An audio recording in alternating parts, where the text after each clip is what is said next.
Hello, everybody. Welcome to the Niagara Frontier Radio Reading Service. It now presents a reading of articles and features from the New York Times. Saturday, May 2nd, 2026. Your reader is Joe Gibbs. Hope everybody's doing good. Sorry I missed last week.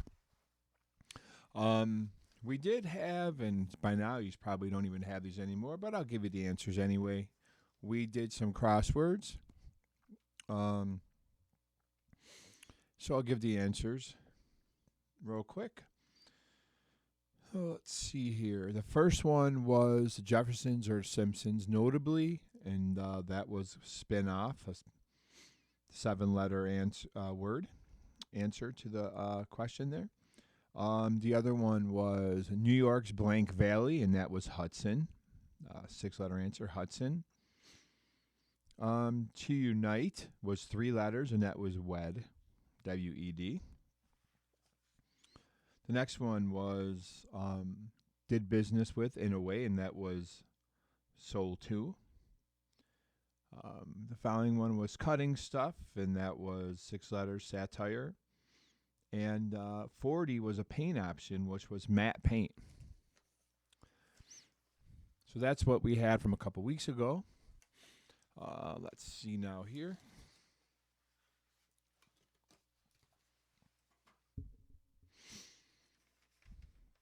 Okay.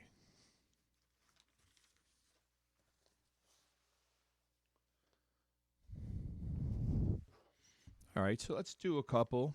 Let's see what this crossword puzzle is looking like here.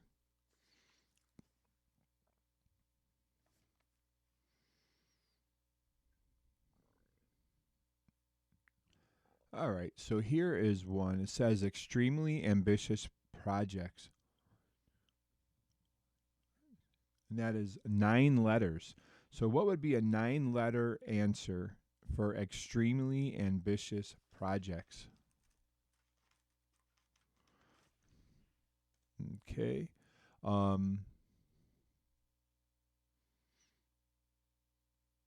Here's another one, 9 letters.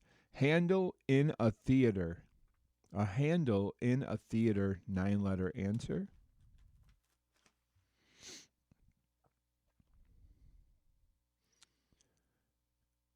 Okay. Here is 6 letters. This says rests on. Rests on. All right. This says 3 letters. Blank Marzano tomato.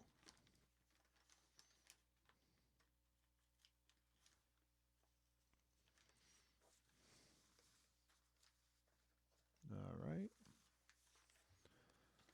And we'll do a couple more.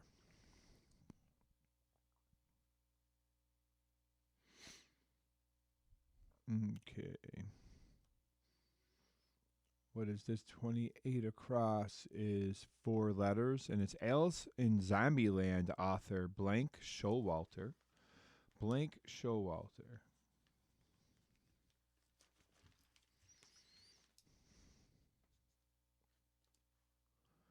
And the final one,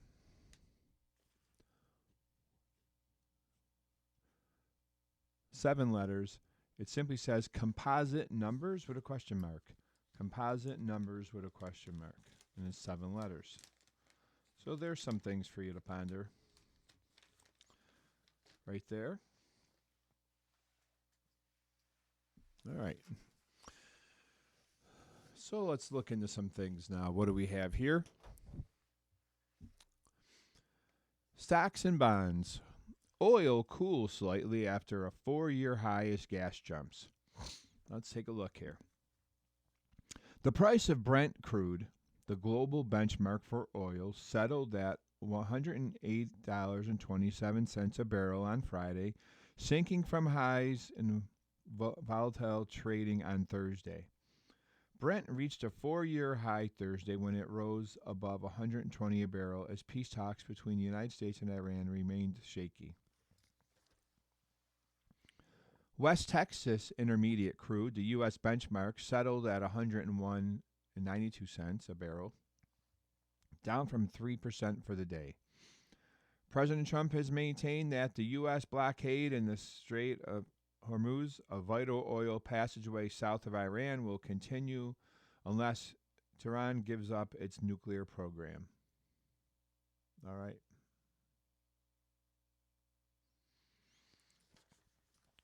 Here's another thing that says gasoline prices rose. Gas prices rose again on Friday, jumping to a national average of $4.39 a gallon, according to the AAA Motor Club. That was more than a 2% increase from the day before, the largest daily percentage rise since early March. The cost for drivers has gone up nearly 50% since the war began on February 28th. That's a lot. Gas prices don't move in lockstep with crude, usually trailing increases or drops by a few days. Diesel prices have increased even more quickly, moving to $5.57 a gallon on Friday, up almost $2 a gallon since the start of the war, which is why everything costs more. Stocks tipped up. The S&P 500 rose on Friday, up about 3% at its close. Stocks in Asia, where countries import vast quantities of oil and gas, were mixed. The Nikkei 225 in Japan was nearly 0.4%, but the Kospi index in Korea was down more than 1%. Many markets in Asia and Europe were closed on Friday for a holiday. As this says, what are they saying? Darren Woods, the chief executive of ExxonMobil, said during a Friday call with analysts that demand for oil reserves will rise after the Strait of Hormuz reopens. There will be a period of time where players, markets, governments, countries will try to refill and replenish those inventories, Mr. Woods said. That's going to bring an additional level of demand into the marketplace, which we think is going to put upward pressure on prices. Michael Wirth, the chief executive of Chevron, said on Friday that the war could change the future of energy industry. It's early, I think, to have firm conclusions about how the energy system will change in the long term, Mr. Wirth told analysts on a call.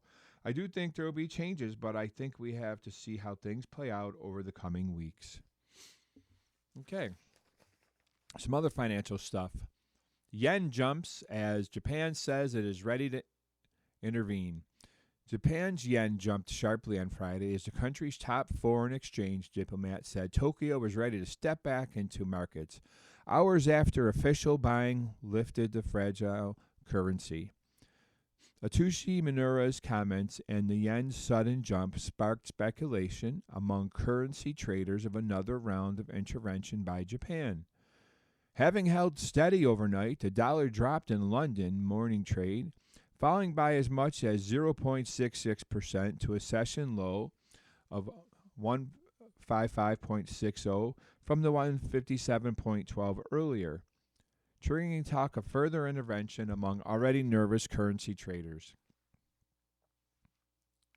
It was not immediately clear what was behind Friday's move, but analysts said markets were on edge after Thursday's session.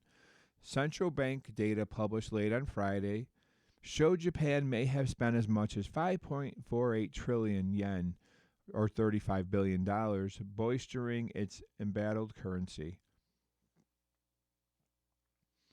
Colgate and Palmolive, in other news, warns of cost hits from war.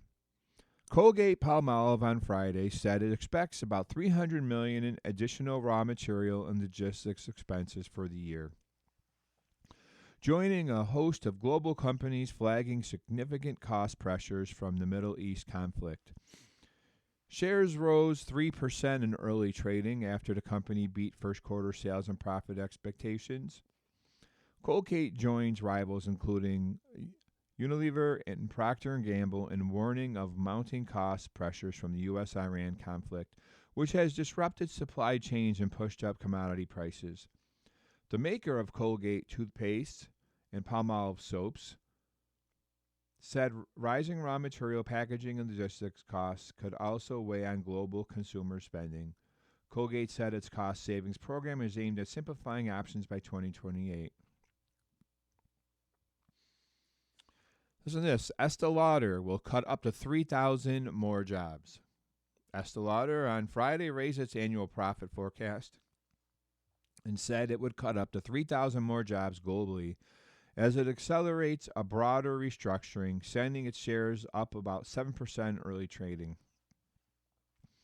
The Clinique and MAC owner, which is in talks to merge with John Paul Gaultier owner, Puig said it now expects total job cuts to be 9 to 10,000, up from a prior estimate of many of as 7,000, and aims to save as much as 1.2 billion in annual costs.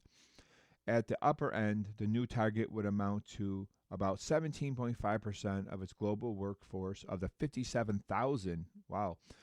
As of June 30, 2025, according to Este's latest annual filing. I had no idea that many people work for Estee Lauder. I'm sure you didn't either. The increase in planned job cuts could be an indication that in a light merger plans, Estee Lauder will be able to shed more positions on its side while retaining Puig employees. eMarketer analyst Sky Canavis said.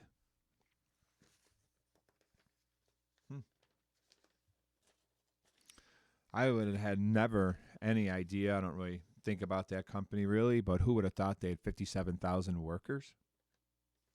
That's a lot.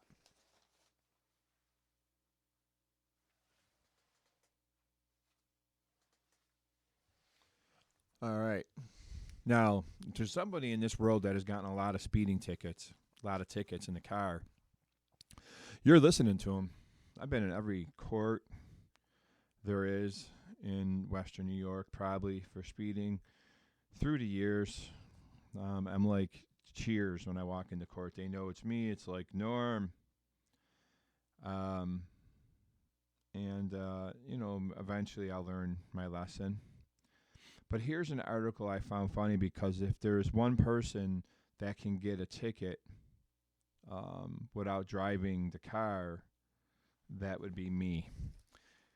So here's what it says. No driver in California car can get a ticket still. That's amazing. That would be me. Even if I wasn't in the car, even if that thing just took a ride on its own, I would get a knock on the door and they'd say, "Here you go." And I wouldn't be shocked at all. Police officers in California will soon be able to issue traffic tickets to driverless cars like Waymo robotaxis and require their manufacturers to move them out of the way during emergencies. So you're going to pull over a car with no driver? I don't think you're going to get that license and registration too quickly. The state's Department of Motor Vehicles adapted the new rules for autonomous vehicles this week in accordance with the 2024 law that imposed more regulation on the technology. The rules will go into effect July 1st, are designed to address some of the challenges that have vexed local governments and residents in places where driverless car makers like Waymo have expanded their fleets.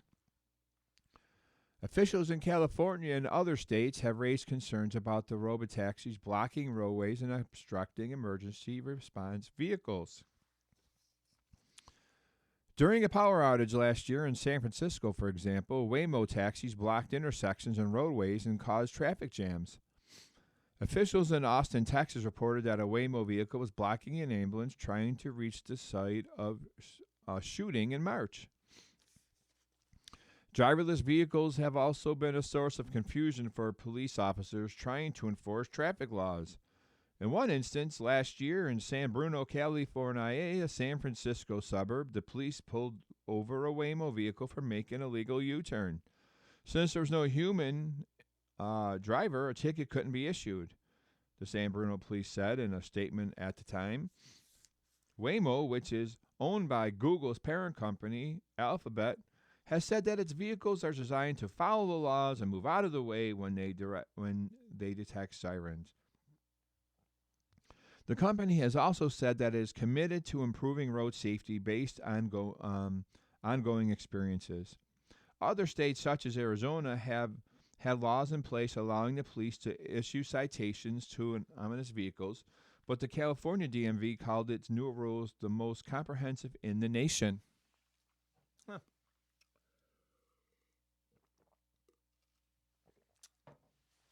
Let's see what else it says.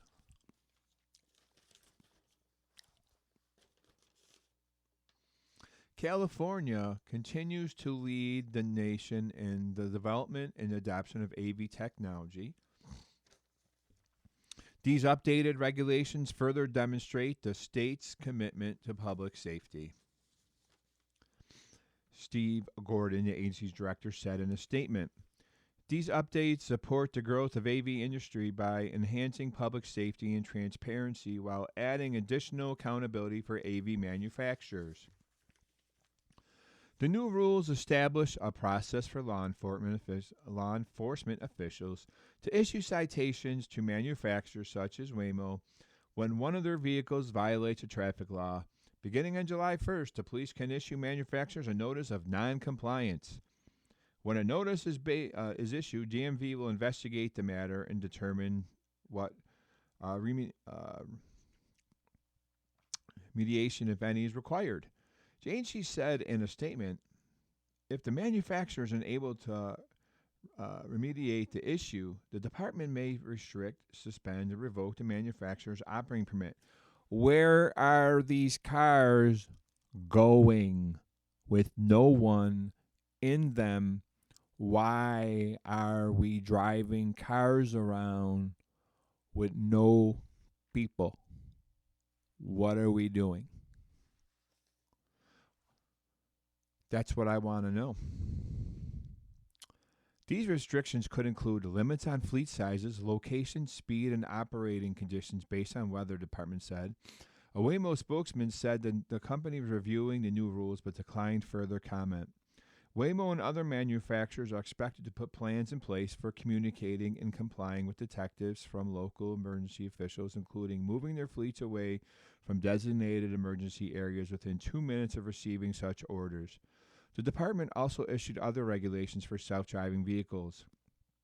It is requiring manufacturers to conduct more extensive testing of their vehicles in order for them to get permits, adding new training and other requirements for employees who assist in operating the vehicles remotely, and mandating the collection and reporting of data on safety-related incidents. So I think if, first of all, I don't know why these vehicles are on the road alone, like with no with nothing. I think if you can't drive, for a lot of people listening to these stories that may be impaired with sight, that can be a wonderful way of transportation for people, that they can still have their independence and still get around with a vehicle that will get you there, and you don't have to count on anyone else. That's a wonderful way to use those vehicles. They're getting pulled over with no one in them. Where are they going? Just wondering. So I think like the technology is great. In a lot of instances, as what we just said, that could be very helpful. But to have cars just roaming around, joyriding, and getting pulled over with no one in them, that don't make no sense. And if they're for delivery, do we not have people that want to work? Do we have to have things getting delivered with driverless vehicles?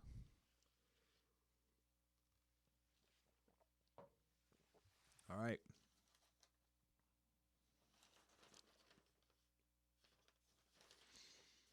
What do we have here? Here's a different article. This says, and I'm going to read it to you. Okay. You know, Amsterdam, everything is pretty much legal in Amsterdam. If you have a vice or you have something you want to do, you go to Amsterdam. You can go to Amsterdam and do just about anything you want to do except advertise meat and fossil fuels. That's right. Meat and fossil fuel ads are banned in Amsterdam. It says Amsterdam is famously a place where anything goes. Prostitution is legal. Coffee shops sell marijuana and hashish. Truffles laced with psychoactive compounds found in hallucinogenic mushrooms are available at smart shops. Yep, that makes you smarter. But what is no longer allowed in the freewheeling city's public spaces are advertisements for products that some city councilors consider to be true vices. Because none of the above are vices, not even a little. There's no vice in getting a prostitute and going to get a laced up truffle full of mushrooms. That's absolutely normal. But for products that some councilors consider to be true vices, like a Big Mac or an exotic vacation, gas-powered cars, you cannot advertise that. That's not good. On Friday, Amsterdam became the world's first capital city to ban ads for fossil fuel products and meat. It's part of the city's effort to discourage consumption of goods linked with high carbon emissions. So you could blow that pot in the air. That's 100% fine. But don't get yourself a vehicle. Ads for airlines, cruises, and fairway destinations are no longer allowed because they implicitly promote the burning of fossil fuels. Ads for beef, chicken, pork, and fish are also banned because of the environmental harms caused by animal agriculture. So they don't want to eat there. You just smoke and go window shopping for prostitutes and get yourself some hashish mushrooms laced up at the Smart Store, and you don't need food or a vehicle. If you spend lots of tax money and have lots of policies trying to manage climate change in Amsterdam, why would you rent out your public walls to exactly the opposite, says Aniek Veenhoff, a city councilor whose party, Green Left, championed the ban. Along with Party for Animals, Green Left is now emerging with another party. Ms. Veenhoff likened high carbon lifestyles to an addiction. If you're trying to get rid of an addiction, it's not very handy to see it everywhere, she said.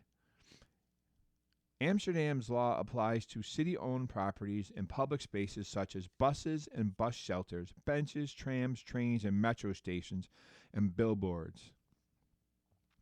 Advertising is privately owned stores and media such as newspapers, radio, and online formats is exempt. Well, that's good. The city council in Hague, the seat of national government, passed the first law banning fossil fuel ads in 2024. The next year, a Dutch travel trade association and several travel agencies sued, arguing that the ban was an overreach that violated freedom of expression rules and European Union consumer law. But the judge sided with the city, ruling that health of its citizens and the climate was more important than commercial interests. So the 35 STDs and the other 40 that you haven't even found out what they are from the prostitution that walks around the windows, and all the brain cells that you're killing on a normal basis with their hashish, that's not the concern.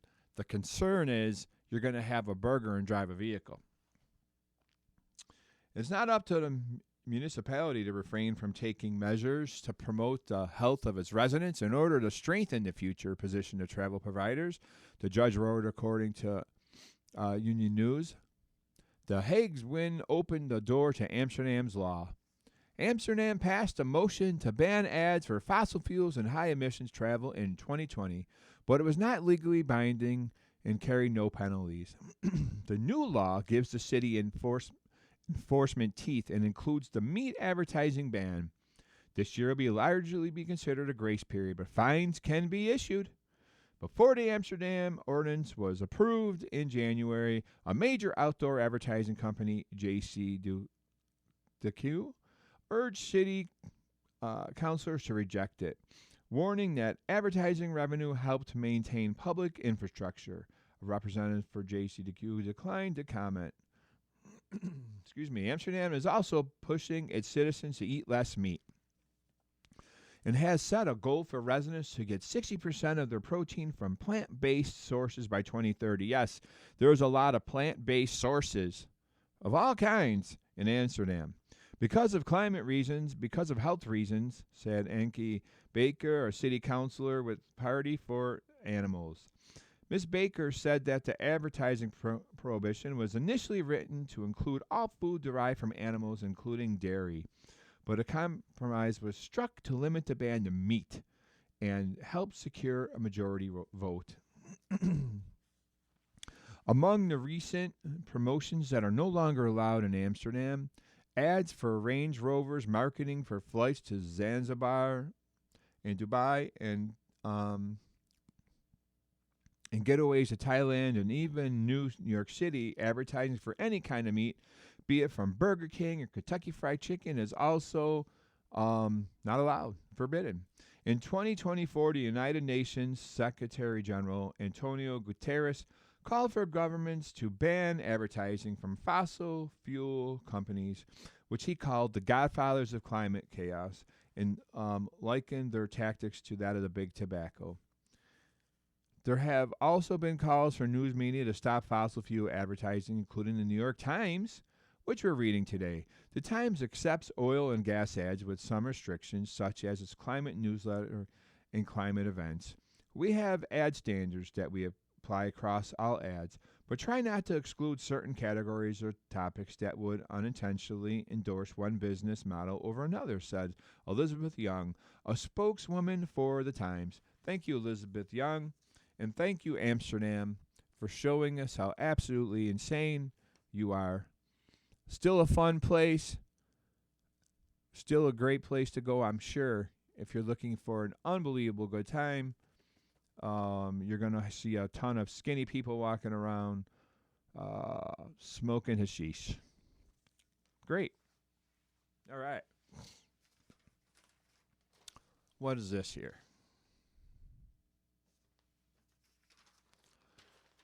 This says,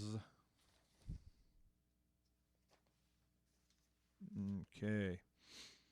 Well, let's look at facts of interest, and we just read this article. On May 1st, Amsterdam became the world's first capital city to ban ads for fossil fuel products and meat. It is part of the city's efforts to discourage consumption of goods linked with high carbon emissions.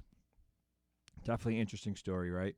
According to AARP's most recent survey from 2024, about 75% of people over 50 hope to spend their remaining years in the comfort of their homes rather than assisted living or other care facilities. No doubt you don't want the other. They are horrible.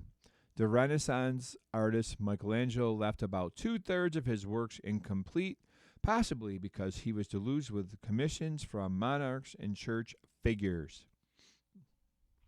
Got to pay to play. What else here? During a power outage last year in San Francisco, we read this, Waymo robotaxis blocked intersections and roadways. And ambulances, that's beautiful. Here's another fact. Only 3% of people whose pancreatic cancer has spread to distant parts of their body live for 5 years after being diagnosed. Jeez. And the final one, is this any better? Much like aquatic versions of canaries in the coal mine, trout depend on fairly clean and cool water. Well, that's nice. Might we suggest 4 weekend recommendations from around the newsroom? Limiting screen time, a backlash in growing against technology in schools. Across the country, parents are urging school boards and districts to restrict the use of iPads and other devices in classrooms, arguing that these tools may detract from students' learning. It might be tempting doom scroll, but maybe it's time you open up a good book instead. We'll settle for a newspaper. NewYorkTimes.com technology. How about, the next one, tending to your garden? What better way to celebrate spring than to immerse yourself in all that nature has to offer, huh? T Magazine asked 9 artists to share their garden or landscape that has most inspired them.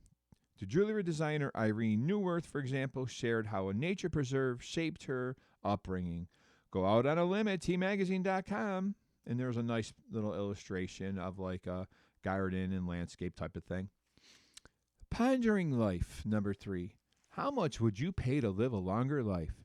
In a recent article, the reporter Paul Sullivan wrote about the growing number of resources built around individuals' relentless quest for longevity, including pricey supplements and even pricier concierge doctors.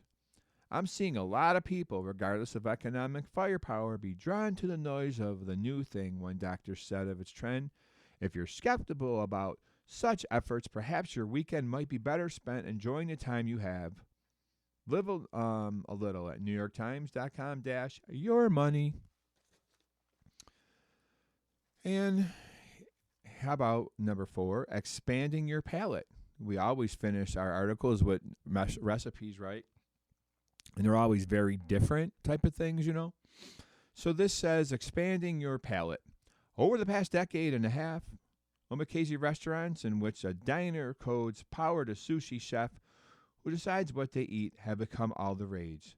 Such restaurants allow chefs the opportunity to challenge guest palates. But American sushi omakases more theatrical than their traditional Japanese counterparts have come to favor spectacle over craft. The food critic Ligaya Michan wrote, the result, unchallenging crowd pleasers with eye-popping bills. Why not use today to push outside your comfort zone? NewYorkTimes.com/food.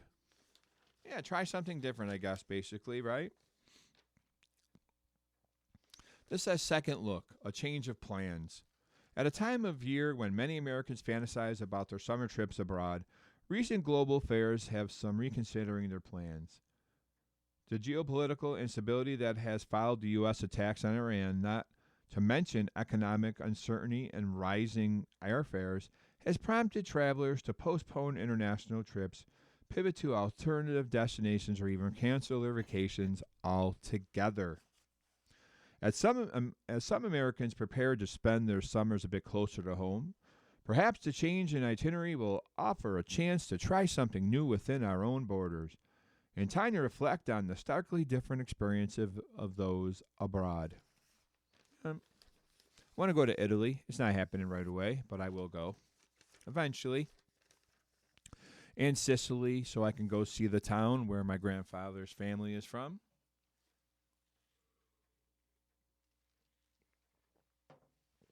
Definitely want to walk on that ground where they once did. All right, here to help. As you get older, use these tips for food prep and intake. A healthy diet looks mostly the same at any age, but eating well in your later years can be tricky. For starters, you need to increase your protein intake, as your ability to properly digest protein can decrease with age, a recent study suggested. Aging also causes your taste buds to lose efficiency. What? The very last taste buds to die are the ones that taste sweetness. Whew, thank God, said Susie Elder Murphy, Managing Director of Aging Life Care Management Practice, Aging Well Elder Care. That means you might begin craving sugary foods since they likely taste best to you. I'm craving that now. Here are a few suggestions for food preparation and consumption as you age. Switch to simpler meal-making methods. Having a pressure cooker, oh yeah, that's what we need when you're getting older, a pressure cooker. That blew up at my grandmother's house one time. You don't want to see the mess and the damage. Or crock pot makes it fast and easy to assemble simple, cheap recipes, said Dan Buettner, a longevity researcher and founder of the Blue Zones Project, a community-based well-being initiative. I keep an Instant Pot right on my counter, as well as cast iron pan on my stove, so I never move anything, really. Great idea. Next, make plant-based meals. Mr. Buettner noted that meals centered on plant-based foods such as vegetables, fruits, and whole grains are well suited for one pot or one pan cooking. These people must have just came back from Amsterdam. And they can help you live longer. A 2022 study indicated that an 80-year-old can increase their lifespan by an average of 3.4 years by switching from a more meaty, heavy diet. Yep. So you're going to have in Amsterdam like a whole thing of like 90-year-olds walking around stoned in no car. Cook with condiments that add flavor. Because your taste buds don't perceive flavor as well as they used to, now is the time to spice up your life, or at least your dinner. As a way to nudge yourself into eating healthy foods with a bit more kick, Miss Murphy suggested putting a little honey or barbecue sauce on chicken, while Mr. Buettner likes to incorporate vegetable stock or bouillon paste into recipes. And the final one is stay hydrated. As you age, your body's natural thirst signals don't work as well, which means you may forget to drink enough liquids. But Mr. Butner said there's no need to stock up on Gatorade-type beverages, hydration powders, or the like. Instead, try zesting up plain water with natural flavorings. Oh, isn't that beautiful? What else we got? Anything on this page? Nope. All right. What do we have here?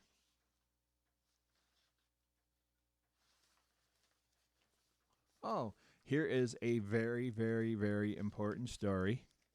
There's no way we can avoid this. This is probably the most important story in the New York Times this week. Bigger than Iran, bigger than gas prices, bigger than smoking hashish in Amsterdam, bigger than any sports story. And that is including this week, the Kentucky Derby, which actually you're getting this on Sunday, so you already know the winner. Here we go, people. The biggest story of the week. Britney Spears is charged in a DUI case. That's right. Britney Spears is charged in a DUI case, and I thought there can't be any bigger story than this. The pop star, I should say once pop star, checked into a treatment center. Yeah, how many times is that? Let's go here. This is by Matt Stevens and Julia Jacobs. Britney Spears was charged on Thursday with driving under the influence of drugs and alcohol, a misdemeanor, the Ventura County District Attorney's Office said. The criminal complaint did not specify the type of drug that prosecutors say Ms. Spears had taken, and a spokesman for the district attorney's office would not provide details. Ms. Spears is scheduled to be arraigned on Monday in Ventura County Superior Court. In a news release, officials said she was not required to attend the arraignment because she faced only a misdemeanor charge. A representative for Ms. Spears did not immediately respond to a request for comment. Ms. Spears was arrested on suspicion of DUI on the evening of March 4th after officers observed her driving fast and erratically, according to Officer Ryan Ayers, a California Highway Patrol spokesman. CHIPS. At the time, a representative for the pop star called the situation an unfortunate incident that is completely inexcusable, adding that Britney is going to take the right steps and comply with the law, and hopefully this can be the first step in long overdue change that needs to occur in Britney's life. Haven't we been working on this for the last 30 years? In the news release, prosecutors noted that Ms. Spears would have the opportunity to reach a plea deal that allowed her to avoid jail time. That's very nice. Prosecutors said that in cases that involved a low blood alcohol level and no crash or injury, defendants often reach such a resolution, especially when they also entered a drug and alcohol treatment program. That sort of arrangement would involve probation, a DUI class, and fine, a DUI class. Don't drink and drive. All right, class over. About a month after Ms. Spears' arrest, a representative said she had voluntarily checked herself into a treatment center. It's probably like a country club. He declined to specify the type of program she had entered. The singer's drug use has been the subject of speculation during her years in spotlight. In the late 1990s and early 2000s, Ms. Spears became one of the world's biggest pop stars with chart-topping hits like Baby One More Time. She also became a favorite target of tabloids and gossip publications, especially when falling out of line with the girl next door image that was once central to her brand. In 2007, for instance, she was seen with a shaved head hitting a photographer's car with an umbrella. That sounds right. The next year, when she was 26, she was placed in conservatorship that gave her father, Jamie Spears, control over her life and finances, even as she continued to make music and tour. After 13 years, she objected to the conservatorship in a passionate speech to a judge, saying she had been drugged, compelled to work against her will, and pushed into involuntary medical evaluations and rehab. And there was a picture of her, little illustration, just her face. The judge terminated the arrangement in November of 2021. In Miss Spears' 2023 memoir, The Woman in Me, she disputed the idea that she had persistent substance abuse problems. She wrote that her drinking had never been out of control and that her drug of choice has been Adderall, which is prescribed to treat attention deficit hyperactivity disorder. In recent months, Miss Spears posted on Instagram where she regularly shared videos of herself dancing alone, raised alarm. She appeared disheveled or with bandages around her hands and wrists in some of the posts.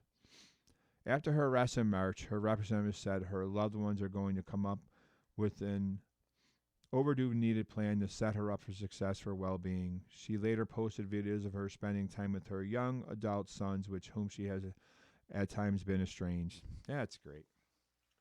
Britney Spears.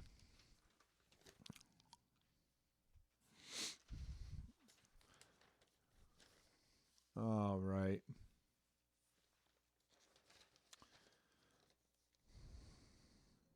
Let's see here.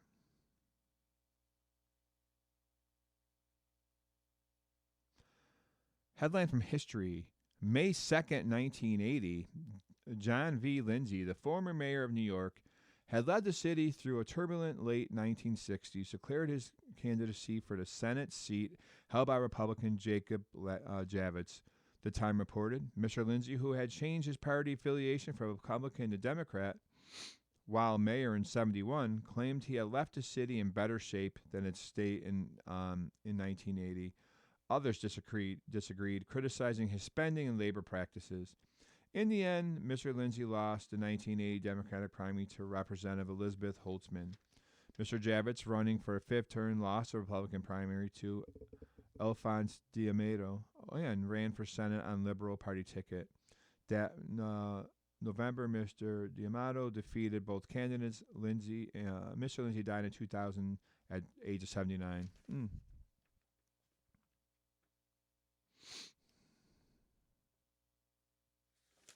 Let's see here.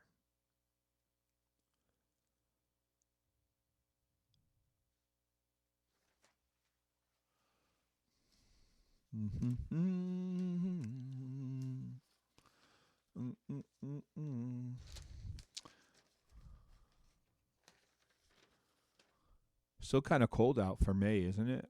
It's like we're not getting a spring. Swear to God, we're not getting a spring. We're just getting. It seems like it now goes fall, winter, fall, couple months of summer, and that's it. It goes from 50, 60 to 80, 90. 3-4 months later, it's 50, 60. And we're right back to it. Let's see here. What do we have? What could we look at here? What sounds good?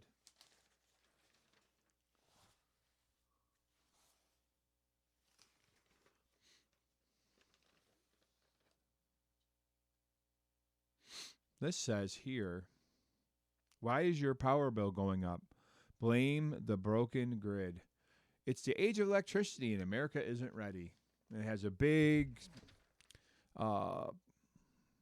illustration of the United States, like in black and white, gray, and shows our electrical grid is a sprawling patchwork of dated infrastructure, increasingly unsuited to our needs.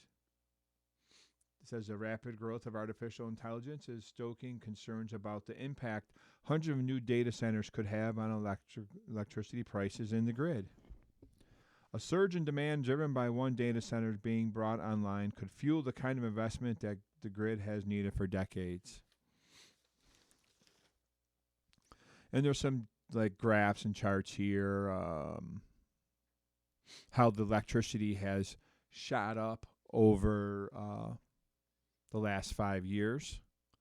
It says electricity is perhaps the most underrated issue of our time. In the United States, we have been blessed with a power grid that instantly responds whenever you flick on the lights. It works mostly as expected, cooling our homes, charging our laptops and phones, running life-saving equipment. But as we plug more things into the grid, it will come under unprecedented strain. Virtually every economic goal that American politicians might strive for, growing the economy, reinvigorating the manufacturing sector, fighting climate change, or just making life more affordable will require big upgrades to the electricity system. Lately, Americans have become fixated on the explosion in data centers and power needs of artificial intelligence. This is actually a small part of a much bigger problem. Our grid is too old and our supply of electricity too small. If we don't meet this moment, we will face an impoverished future of more expensive, less reliable energy and slower economic growth. In a worst case scenario, we could see Americans defect from the grid entirely, raising costs for everyone. Something needs to change now. If you want to fix the grid, you first have to understand it. The place to start is your electricity bill. The price will most likely keep rising. Over the past year, wholesale electricity prices, that's what utilities and big electricity customers pay to buy and sell electricity on a day-to-day basis, have gone up. What hasn't? While it can take years for those wholesale prices changes to show up in your power bill, they will eventually. Electricity is already the second biggest energy expense on average that Americans pay each year, second only to gasoline. While some inflation is unavoidable, electricity inflation is particularly harmful to America's economic and environmental goals. It makes any kind of big business investment, such as new factory or office building, more costly. And when people feel as their electricity rates are surging and unpredictable, it can discourage them from switching to electric vehicles or electric appliances that cut air pollution and carbon emissions. Our new age of electricity inflation is driven by an important change. For the first time in more than a decade, American electricity demand is steadily growing. The country's largest regional power market, which covers the Mid-Atlantic and Upper Midwest, is likely to set a new all-time demand record this summer. National electricity use will also most likely set an all-time high. In other words, Americans may be about to use more electricity than they ever have. This might sound obvious, of course. U.S. electricity use grows more year over year, but it's actually a really big deal. Why? Partly because the past 15 years have been incredibly anomalous time for the power systems. For more than a century, electricity demand rose during periods of economic growth. From the power grid's inception in the late 19th century to the mid-2000s, America's hunger for electricity grew more or less in pace with the economy.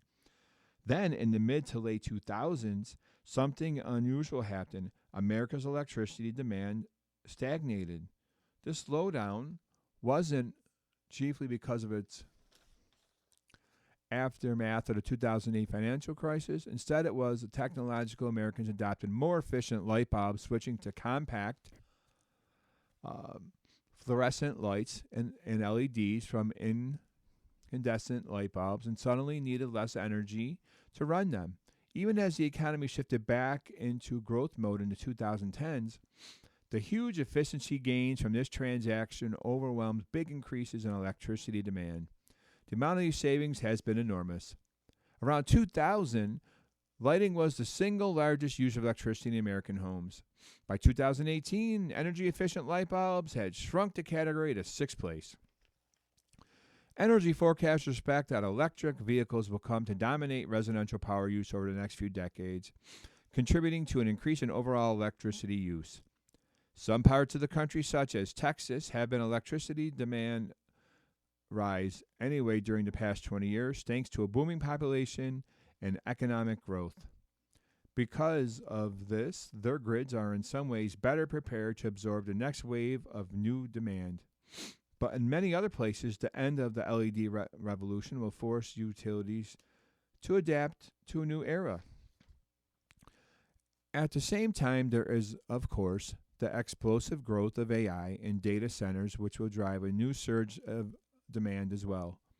Lighting also dominated commercial activity use until about 2015, but it's now changing fast. The explosive growth of data centers will help drive electricity use higher than ever. All this rising demand will eventually mean higher prices unless we build more power generation in the years to come. How about they pay for the extra, since they're using the extra, and we just pay what we always pay? Wouldn't that be nice? Why are we always flipping the bill? But that is not the whole story. There's another driver of high prices that has little to do with electrical demand. It is the cost of operating and fixing the power grid itself. The power grid does not work in the way that many people expect. For a long time, when I paid my power bill, I assumed that most of my payment went to generating the electricity I had just used. In fact, the cost of operating and maintaining the power grid itself, moving electricity over long distances, then delivering it to homes and businesses makes up a growing share of bill costs. Yeah, I can see that. The system costs can raise prices, which can then drive demand. This is why states have been electricity demand growth since the pandemic, such as North Dakota and New Mexico, have seen their electrical prices grow to least and sometimes even decline.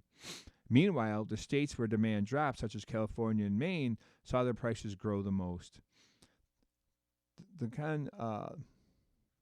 The continental United States does not have a single national power grid. Instead, electricity is generated and transmitted through 3 regional grids and then delivered to homes and businesses by one of the several thousand local utilities. Each state technically requires its own electricity system. In practice, some have much more authority to do than others.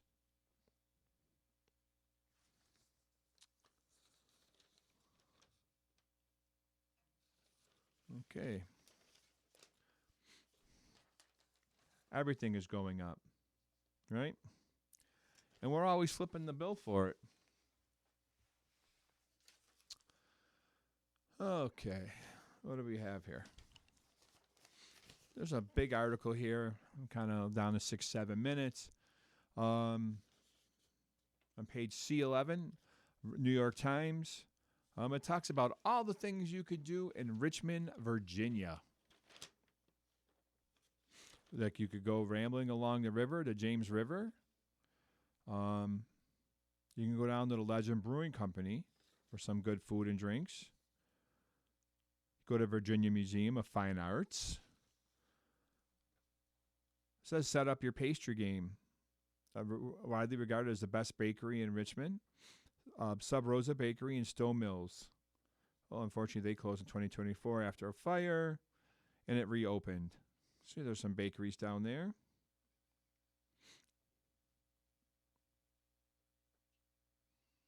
Let's see here. A lot of food, a lot of things you can do. You can ponder Civil War sites. There's all kinds of nice illustrations. Bovine burger concept. That is a good place there. They have mason jar type of things. Grab a coffee at Idle Hands Bread Company or B-Side Bakehouse and stroll through the Fan District. Or it says a Gilded Age Mansion. Head over to Maymont, a 100-acre park south of the Fan that includes a nature center, gardens, and hiking trails. Well, that's cool. So that's a whole bunch you can do at Richmond, Virginia. A lot of nice places in the United States to visit. You don't have to go abroad. And what do we have here for some food? Well, there is a preserved lemon pasta. Sour, salty, preserved lemon is so happy to uplift starchy, comforting pasta. I have everything needed for this quick, Hetty Lou McKinnon dish. And maybe you do too. Pasta, butter, garlic, preserved lemons, or preserved lemon paste. And Parmesan or Pecorino, of course, along with olive oil, salt, pepper. Hetty calls for basil, but I'm going to swap in for leaf parsley. I always seem to have that in the fridge. So what are we doing with this? It says 25 minutes, 4 to 6 servings. You're going to need some salt and pepper, 1 pound of spaghetti, linguine, or other long pasta, 1/4 cup of unsalted butter, 3 garlic cloves grated, a 1/3 cup finely chopped preserved lemons, okay, plus 2 tablespoons of brine, 1 cup grated Parmesan or Pecorino, plus more for topping. Of course, you got to have it. Don't get me started. Extra virgin olive oil or a handful of basil leaves. The extra virgin olive oil is very expensive. That's all I'm going to say. What are we going to do with all this stuff? Number 1, we're going to bring a large pot of lightly salted water to boil. Add the pasta and cook according to package instructions until al dente. Drain and reserve about 1 cup of pasta cooking water. Place the pot back on medium heat, add butter, garlic, and preserved lemon, and stir until the butter has melted. Add the pasta, preserved lemon brine, Parmesan, and half cup of pasta cooking water, and toss to cook the pasta. If it looks dry, add another 1/4 and half cup of pasta cooking water to loosen it up. Good idea. Taste it. Taste and if needed, season lightly with salt. Season very generously with pepper and give it a final toss. Number 3, to serve, divide among plates. Drizzle with olive oil, top with more grated Parmesan, and scatter basil leaves over the top. And then, what you got to have, which I don't understand they're not saying, is some bread. Last weekend, I actually baked some bread. You're probably thinking this guy does not bake anything. He would only bake probably in Amsterdam. That's not true, people. Not true. I baked some nice bread, 1 loaf with seeds, 1 loaf with not. Semolina Italian bread. It was beautiful. That's what you need for this lemon pasta. I'm not sure I'm a fan of lemon pasta, but why not? Load it up with some cheese, fresh, hot from the oven Italian bread. It's very simple. If I can do it, a 5-year-old can do it. Trust me.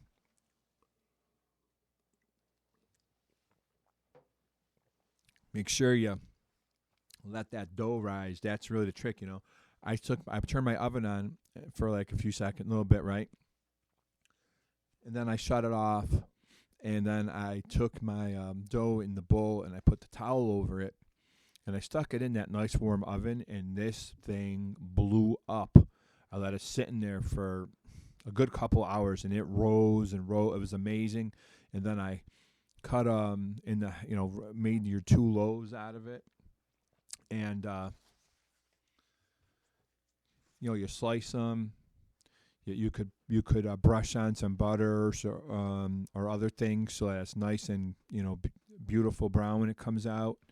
And it had a really crispy outside, a really beautiful inside. And I am telling you, if I can do that, anyone can do it. You need it for your dish. All right. Other dishes are here. There's a dessert called rhubarb quick bread. There's an illustration of it. And there's also an illustration of the lemon pasta, which does look pretty good, actually. Here's a dish. It says smashed chicken meatballs with suya and charred corn. And there's a picture of that. That's definitely different. I don't know where they get these dishes from, but they're definitely different. There's a savory rhubarb and bean stew, and there's a picture of that, and that looks different, interesting. And, just because these are totally different or something you're not used to eating, it could be amazing. Sometimes, that other thing we talked about said change your palate, right? All right. Well, our time has come to an end today, and I really appreciate you listening. I hope you still are. You've been listening to a reading of the New York Times for Saturday, May 2nd, 2026. For more information, call 716-821-5555. Your reader has been Joe Gibbs. I want to wish everyone a very, very good weekend. I look forward to speaking to you guys next week. Have a good weekend, a good week. Don't forget those crossword answers. Get some thinking going on, people. Get some thinking. Over. Out.